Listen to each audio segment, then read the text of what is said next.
L'idée qui a présidé à l'arrivée de cette très étrange œuvre au Centre Pompidou était une collaboration avec un autre grand musée parisien, le Louvre, pour présenter l'œuvre d'un jeune artiste déjà extrêmement confirmé, qui a déjà une reconnaissance internationale. C'était donc une façon d'affirmer un engagement des deux institutions derrière un jeune artiste, mais aussi la volonté de mettre en place, de s'ouvrir à des projets tout à fait hors normes. L'intention de cette œuvre, c'était de produire un objet qui allait lui-même produire de l'art. Plus qu'une volonté de défi, il y a une volonté de repousser les limites, que ce soit un espace de galerie ou un espace de musée, à savoir jusqu'où est-ce qu'on peut aller, et qu'est-ce qu'on peut faire rentrer, sans que cette volonté soit une volonté esthétique, mais qui soit dictée par le projet lui-même. Et il fallait que cette œuvre ait une immédiateté, qu'elle puisse être lue par n'importe qui.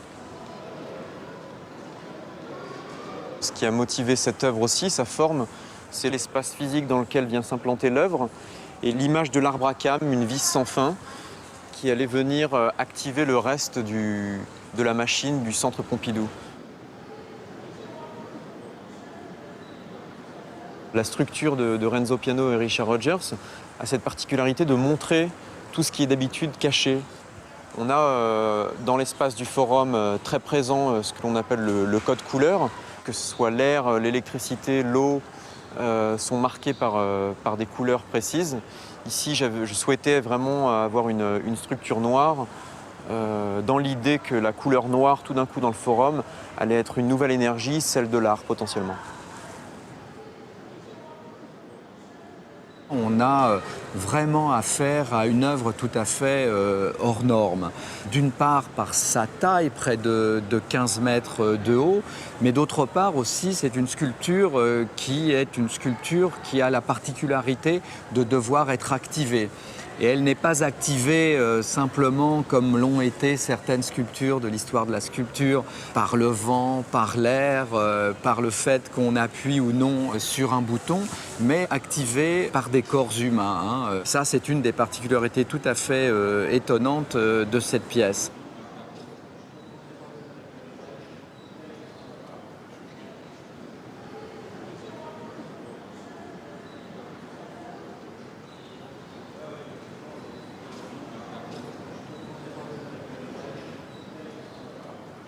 Par rapport à la chute des corps, il y avait cette idée d'emprunter cette mezzanine comme un point de vue sur l'œuvre. Un point de vue à double vitesse, j'ai envie de dire. Lorsque l'on rentre dans le forum, on voit un corps qui chute et dont on ne connaît pas la destination, l'arrivée.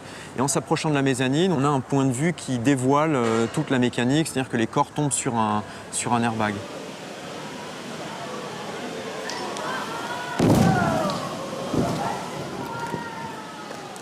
La tour de Loris Gréaud propose une réflexion tout à fait étonnante sur la chute des corps. La chute des corps, c'est un des grands thèmes de l'histoire de la sculpture. Les sculptures savent qu'elles ont un poids, les sculptures savent qu'elles sont attirées vers le sol. Certaines d'entre elles jouent avec la stabilité et la pièce de Loris Gréaud s'interroge ou met en scène, au fond, la gravitation, le caractère gravitaire, pondéraire de la sculpture en présentant des corps chutés.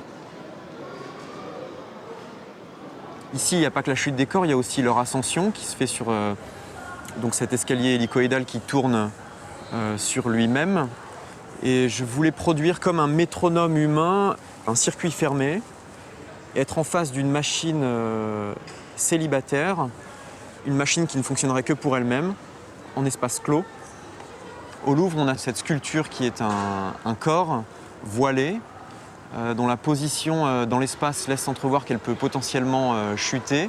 Les proportions de la sculpture ont été travaillées de sorte qu'elle soit légèrement trop grande par rapport au socle, ce qui n'est pas une volonté de donner le sentiment immédiat qu'elle va tomber, mais qu'elle peut potentiellement tomber. En tous les cas, l'idée de créer une inquiétante étrangeté au premier regard sur un équilibre instable, ce qui est le cas également ici dans le cœur du forum.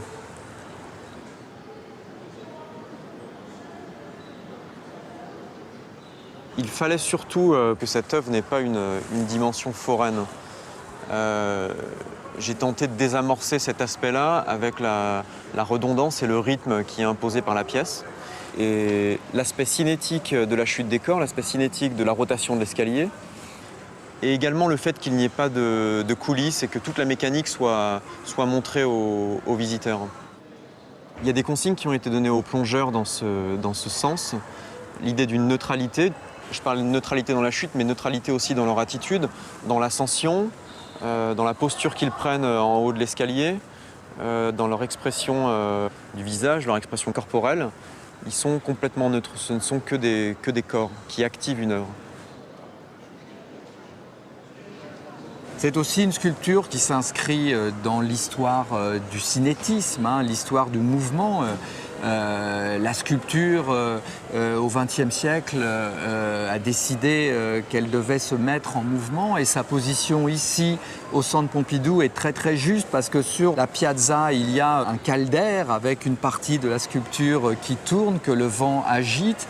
Au 4e étage du musée, à l'entrée des collections contemporaines, il y a une grande machine de Tinguely qui donne à voir le mouvement de rouage. Et entre ces deux importantes pièces, la sculpture, la tour de Loris Gréaud, vient proposer un autre âge du mouvement dans l'histoire de la sculpture.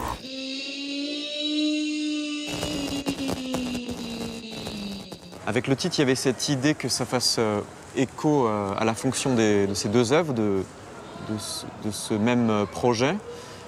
C'est un signe qui est une barre verticale entre deux parenthèses phonétiques.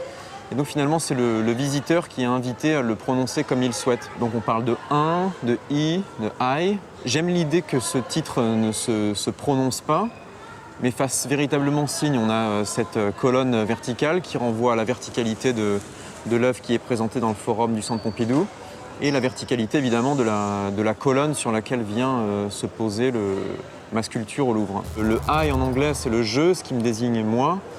Et dans les mathématiques complexes, c'est le chiffre imaginaire, celui qu'on va placer pour résoudre une équation complexe. C'est à la fois un signe qui me définit très précisément et qui va projeter très loin le chiffre imaginaire ou l'idée imaginaire. Ce titre est à la fois moi et en même temps une inconnue.